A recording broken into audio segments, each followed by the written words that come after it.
You cannot take your freedoms for granted. Just like generations who have come before you, you have to do your part to preserve and protect those freedoms.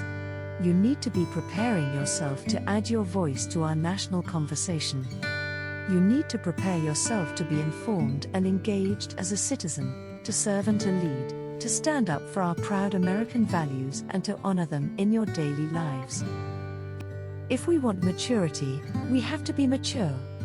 If we want a nation that feels hopeful, then we have to speak in hopeful terms. We have to model what we want.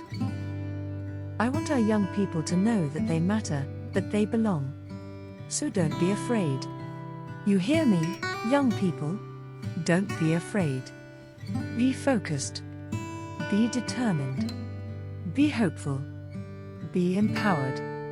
Empower yourself with a good education. Then get out there and use that education to build a country worthy of your boundless promise. Lead by example with hope, never fear. We have bumps in the road. We have ups and downs, but I want our kids to move forward. I don't care where they come from, with strength and with hope. Plenty of folks, including me and my husband, started out with very little. But with a good education and a lot of hard work, anything is possible. Let us not forget, I didn't just wake up First Lady. I mean, I went to law school, I practiced law, I worked for the city, I ran a non-profit, and I was an executive at a hospital. I've been in the world. I've worked in every sector, and you don't do that without coming up against some stuff. You know, having your feelings hurt, having people say things about you that aren't true. Life hits you, so over the course of living, you learn how to protect yourself in it. You learn to take in what you need and get rid of the stuff that's clearly not true. We're so afraid of each other. Color, wealth, these things that don't really matter still play too much of a role in how we see one another. And it's sad, because the thing that least defines us is the color of our skin.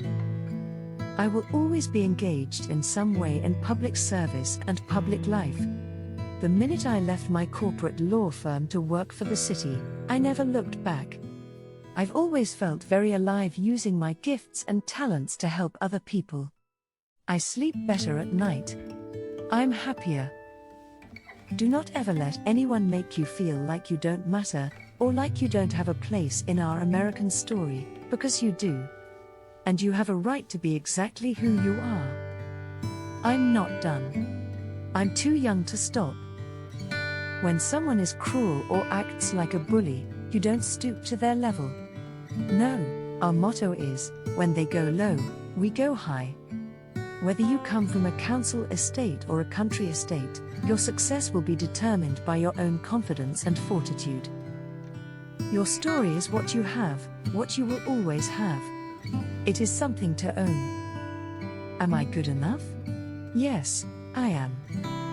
Men who are truly role models don't need to put down women to make themselves feel powerful. If there's one thing I've learned in life, it's the power of using your voice. Instead of letting your hardships and failures discourage or exhaust you, let them inspire you. Let them make you even hungrier to succeed. There's power in allowing yourself to be known and heard, in owning your unique story, in using your authentic voice. And there's grace in being willing to know and hear others. Failure is a feeling long before it becomes an actual result. It's a vulnerability that breeds with self-doubt and then is escalated, often deliberately, by fear. Don't ever make decisions based on fear. Make decisions based on hope and possibility. Make decisions based on what should happen, not what shouldn't. I have learned that as long as I hold fast to my beliefs and values, and follow my own moral compass, then the only expectations I need to live up to are my own. Walk away from friendships that make you feel small and insecure, and seek out people who inspire you and support you. You may not always have a comfortable life, and you will not always be able to solve all the world's problems at once.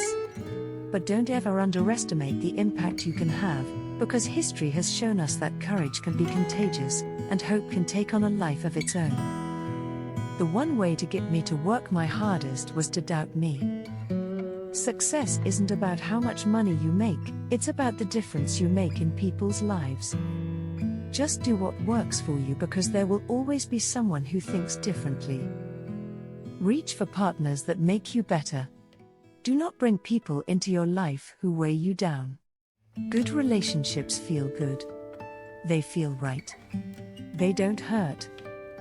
Let's just be clear, you don't want to be with a boy who's too stupid to know and appreciate a smart young lady. There are still many causes worth sacrificing for, so much history yet to be made. You don't have to be somebody different to be important. You are important in your own right. Every girl, no matter where she lives, deserves the opportunity to develop the promise inside of her. No country can ever truly flourish if it stifles the potential of its women and deprives itself of the contributions of half its citizens. Being president doesn't change who you are, it reveals who you are. I am an example of what is possible when girls from the very beginning of their lives are loved and nurtured by people around them. With every word we utter, with every action we take, we know our kids are watching us. We as parents are their most important role models. That whole so you can have it all? Nope, not at the same time. That's a lie. And it's not always enough to lean in, because that SD doesn't work all the time. Now I think it's one of the most useless questions an adult can ask a child: what do you want to be when you grow up? As if growing up is finite. As if at some point you become something and that's the end. If you don't get out there and define yourself, you'll be quickly and inaccurately defined by others. For me, becoming isn't about arriving somewhere or achieving a certain aim. I see it instead as forward motion, a means of evolving, a way to reach continuously toward a better self. The journey doesn't end. Do we settle for the world as it is, or do we work for the world as it should be? For every door that's been opened to me, I've tried to open my door to others. Friendships between women, as any woman will tell you, are built of 1,000 small kindnesses, swapped back and forth and over again. One of the lessons that I grew up with was to always stay true to yourself and never let what somebody else says distract you from your goals. And so when I hear about negative and false attacks, I really don't invest any energy in them, because I know who I am. Women endure entire lifetimes of these indignities, in the form of catcalls, groping, assault, oppression. These things injure us. They sap our strength. Some of the cuts are so small they're barely visible. Others are huge and gaping, leaving scars that never heal. Either way, they accumulate.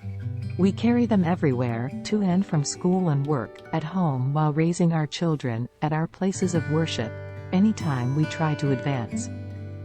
We should always have 3 friends in our lives: one who walks ahead, who we look up to and follow; one who walks beside us, who is with us every step of our journey; and then, one who we reach back for and bring along after we've cleared the way. Now that I'm an adult, I realize that kids know at a very young age when they're being devalued, when adults aren't invested enough to help them learn. Their anger over it can manifest itself as unruliness. It's hardly their fault. They aren't bad kids. They're just trying to survive bad circumstances. The arts are not just a nice thing to have or to do if there is free time or if one can afford it. Rather, paintings and poetry, music and fashion, design and dialogue, they all define who we are as a people and provide an account of our history for the next generation. I am still in progress, and I hope that I always will be. It's remarkable how a stereotype functions as an actual trap. How many angry black women have been caught in the circular logic of that phrase? When you aren't being listened to, why wouldn't you get louder? If you're written off as angry or emotional, doesn't that just cause more of the same? In life, you control what you can. Bullies were scared people hiding inside scary people. Dominance, even the threat of it, is a form of dehumanization. It's the ugliest kind of power. When it came to the home for dinner dilemma, I installed new boundaries, ones that worked better for me and the girls. We made our schedule and stuck to it. Dot dot dot. It went back to my wishes for them to grow up strong and centered and also unaccommodating to any form of old-school patriarchy. I didn't want them ever to believe that life began when the man of the house arrived home. We didn't wait for Dad. It was his job now to catch up with us. I have had to learn that my voice has value. And if I don't use it, what's the point of being in the room? Let's invite one another in. Maybe then we can begin to fear less, to make fewer wrong assumptions, to let go of the biases and stereotypes that unnecessarily divide us. Because people often ask, I'll say it here directly, I have no intention of running for office, ever. I've never been a fan of politics, and my experience over the last 10 years has done little to change that. I continue to be put off by the nastiness, the tribal segregation of red and blue, this idea that we're supposed to choose one side and stick to it, unable to listen and compromise, or sometimes even to be civil. I grew up with a disabled dad in a too-small house with not much money in a starting-to-fail neighborhood, and I also grew up surrounded by love and music in a diverse city in a country where an education can take you far. I had nothing or I had everything. It depends on which way you want to tell it. The easiest way to disregard a woman's voice is to package her as a scold. What I knew from working in professional environments, from recruiting new lawyers for Sidley and Austin to hiring staff at the White House, is that sameness breeds more sameness, until you make a thoughtful effort to counteract it. Focus on what you can control. Be a good person every day. Vote. Read. Treat one another kindly. Follow the law. Don't tweet nasty stuff.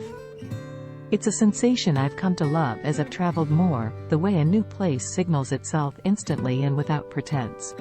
The air has a different weight from what you're used to. It carries smells you can't quite identify, a faint whiff of wood smoke or diesel fuel, maybe, or the sweetness of something blooming in the trees. The same sun comes up, but looking slightly different from what you know. Women in particular need to keep an eye on their physical and mental health, because if we're scurrying to and from appointments and errands, we don't have a lot of time to take care of ourselves.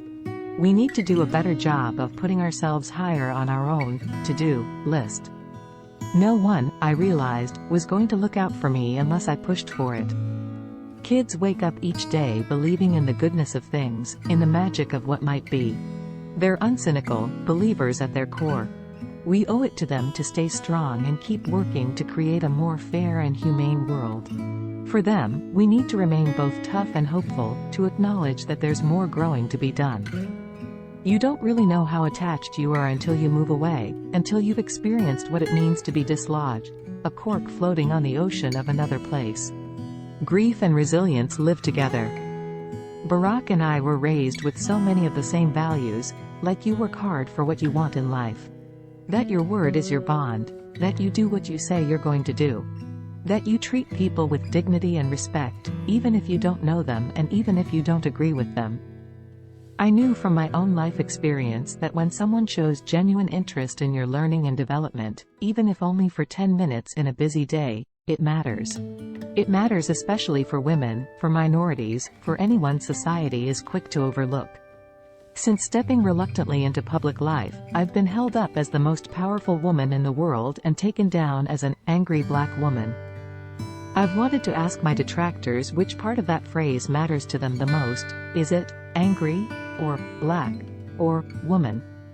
The punches hurt, even if I understood that they had little to do with who I really was as a person.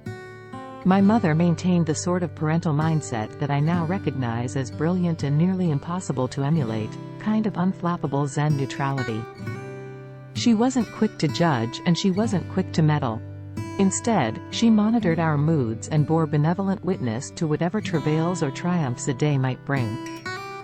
When we'd done something great, we received just enough praise to know she was happy with us, but never so much that it became the reason we did what we did. Becoming requires equal parts patience and rigor. Becoming is never giving up on the idea that there's more growing to be done. I was determined to be someone who told the truth, using my voice to lift up the voiceless when I could, and to not disappear on people in need. I've learned that it's harder to hate up close. I never cut class. I loved getting A's, I liked being smart. I liked being on time. I thought being smart is cooler than anything in the world.